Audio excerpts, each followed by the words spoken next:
From Stormforced Gamer. He says, Phil, I'm learning to drive, and I'm wondering if you have any tips or advice about learning to drive or driving in general. Maybe you could talk about your story of when you learned how to drive. FYI, I live in Europe, and we drive on the opposite side of the road to the United States. I'll be driving a manual car, but any help or advice would be great. Well, first of all, most cars in the United States are automatic, so I have no advice whatsoever when it comes to driving manual or automatic. Nothing. I've never driven a manual car before, okay?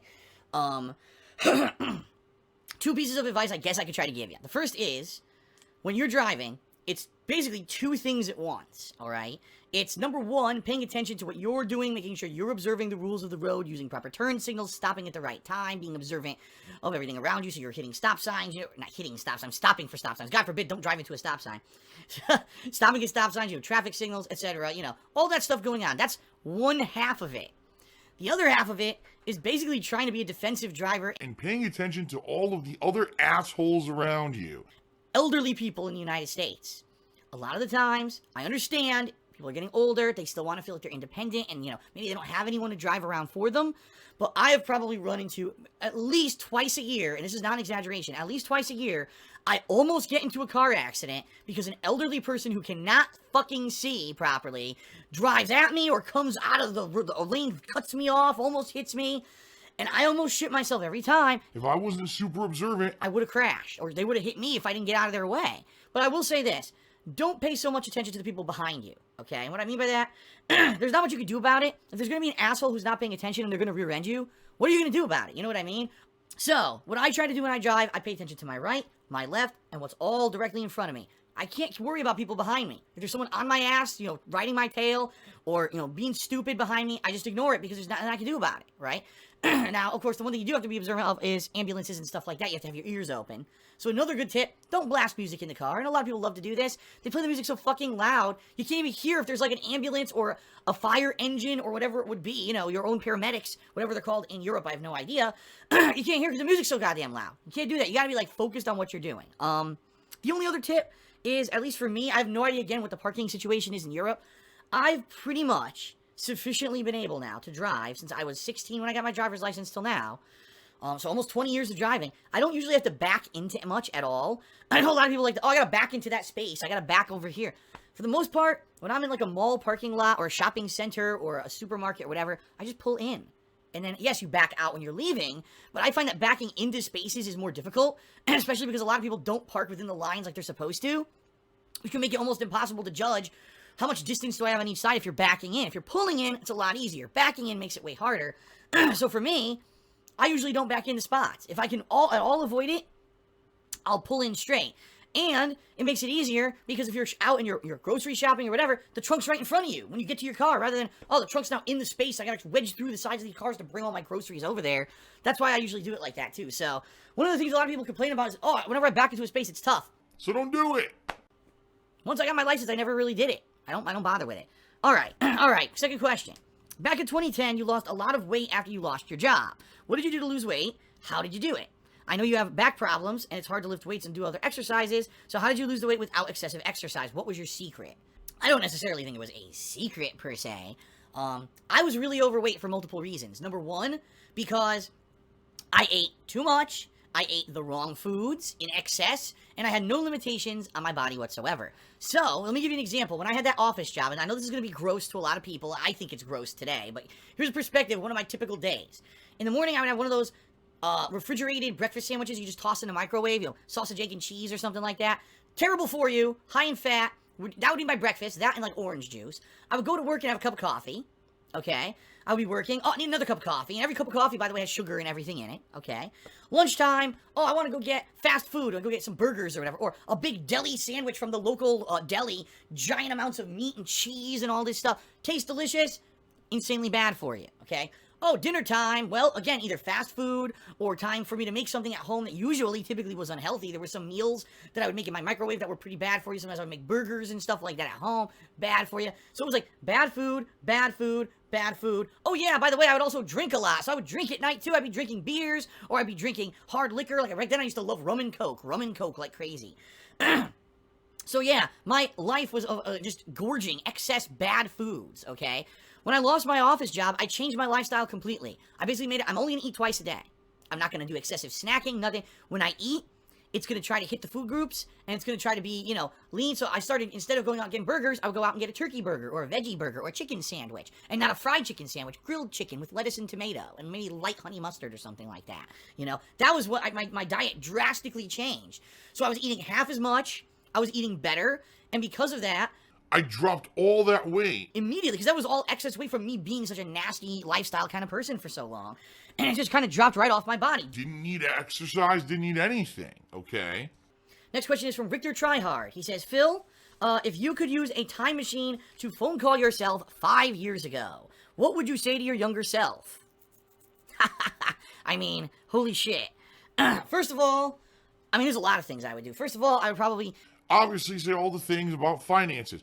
Don't spend money on stupid shit like statues, because the money ain't gonna last. Right? That's number one. Don't spend money on frivolous stuff at all. Honestly, I probably, would have not, I'll be honest here, bothered kind of going on some of the expensive trips I went on. Like some of those trips that I went to, some of those conventions and stuff, were they nice to go to? Yeah, but they never panned out to really anything that too positive for me. And they were really, thousands of dollars. And I'll say this again, because some people apparently don't hear me.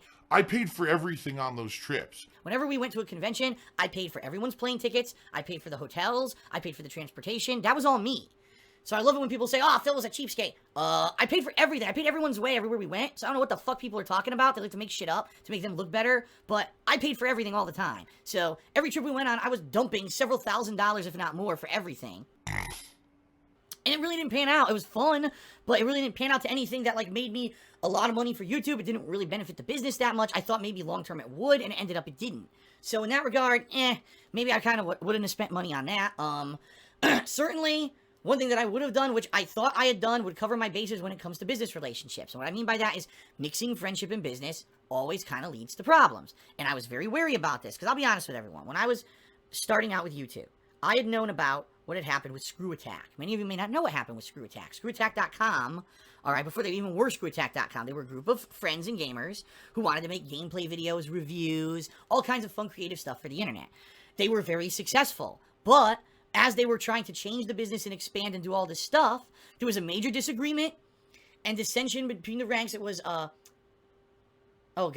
Stuttering Craig and Handsome Tom. They were the two figureheads of the business. They were the two main guys involved, and there were all these other people with them, but they were the two big guys who basically were in charge. The two of them ended up having major business disagreements. They completely destroyed their friendship, weren't even friends anymore, separated. Tom went off to do his own thing, while Craig went off to keep doing Screw Attack. And it's kind of sad, because these are two guys who we saw on camera for years who were friends, right? And they had apparently never up front talked about concretely settling business arrangements, ended up having a business disagreement and lost that friendship. Does that sound familiar to anyone? Because that's pretty much exactly what happened to me. For me, it's a little bit different. Because for me, when I started with YouTube, I wasn't intending on doing YouTube as a business ever. I started on YouTube as a hobby. I wasn't intending to ever make money doing it. It was just something as a silly side thing. I would go to a tournament and record. I would record myself swearing at a silly game, And then, when I ended up losing my job and I had nothing to fall back on, then I started doing YouTube as a job, and all of a sudden it exploded as this great profitable thing. And I said, I'm going to bring all my friends into it. Let's have people come over and play games with me constantly and go to tournaments and do co-op and do all these events, and let's do creative series together. And I kind of saw it as a fun social thing. That people could all have fun together and make money together at the same time. I didn't necessarily see it as business. Sadly, now I know some people saw it as business rather than us just kind of getting together to have fun. And that's really, really where it went wrong. Now, again, I don't know what happened with the Screw Attack people, but the same thing pretty much happened with me. And that sucks. I wish I could have gone back and said, all right, if I'm going to talk $1 of money to anyone with anything we're going to do together, we're going to outline it up front. Because by not outlining it up front, it led to the chaos that happened later. Although, I'll be honest, in a lot of ways, there were things I did up front. There's a lot of miscommunication and bullshit. One thing that I will say, because I am angry at this, and I will say this once, and I'm never going to really bring it up again. With respect to the pact when it came to Project 7, I concretely, in both in-face discussions and through email, outlined to them, when we started, that I would consider maybe doing something monetary down the line, paying them for their work, and they told me up front they didn't want any money. We don't want money. We're looking for attention. We want our YouTube channel to blow up. So with this Project 7, with all the work we're putting in, we're going to hope to get plugs and everything so people will come over and check out our stuff, okay? And that was it. Now, 6 months, 8 months down the line, after they put all this work into Project 7, they weren't seeing they weren't getting what they wanted out of it.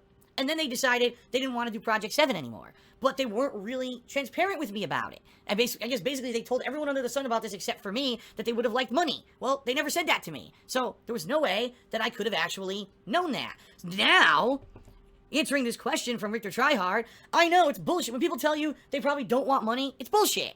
Bottom line is everyone wants money. The bottom line is everyone wants a cut. Everyone wants a piece. Everyone wants something, right? When they see someone who's making out, they want some of that. Even if regardless if they are a big piece of it or not, they want some of it, all right? And I get that. And I should have sat down with everyone who was involved with all the projects that I did over the years ahead of time and said, listen, we're going to work on this together and it becomes profitable. Here's how we'll all split the profits. But I didn't do that.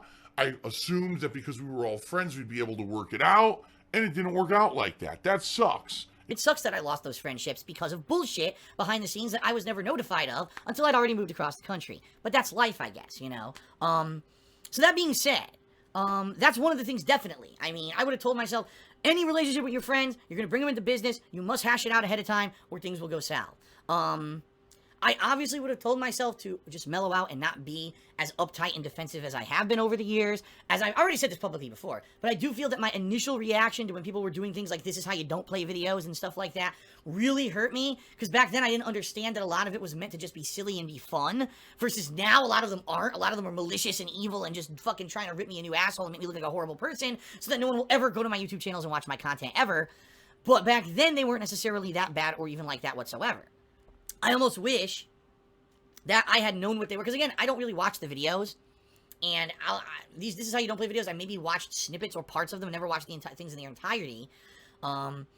And because of that, what people told me about them ended up being what I thought was a fact about them, when in reality, that wasn't really what was a fact about a lot of them. I kind of wish I had reached out to these people and had conversations with them about it and said, that's kind of funny. I'd like to actually, you know, laugh and joke with you about it. Maybe let's collaborate maybe on something and do something silly together, right? Rather than, oh, I'm so angry that people stole my videos and made a hateful video about me against my will. Instead, if I had been more open-minded like I have been. I mean, let's give you a perfect example. Last year, my incident, right? My accident. we all know what I'm talking about, you know?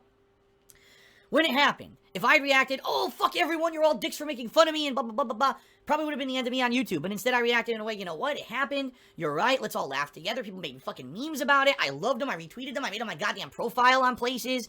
It was a lot of fun, I rolled with it. And because of that, it didn't negatively affect me at all. In fact, if anything, I had a little bit of a splurt. Oh, God, I said, oh, didn't mean to say it that way. I had an increase. I had a temporary increase in popularity for a little while there because people saw that I took it so well and like, damn, that's a guy who knows how to roll with a punch, right? If I had done that back when This Is How You Don't Play started, we could be in a completely different fucking situation than we are right now. The problem is you can't foresee that. You can't go back. You can't change time. You can't change the past, you know? And that sucks.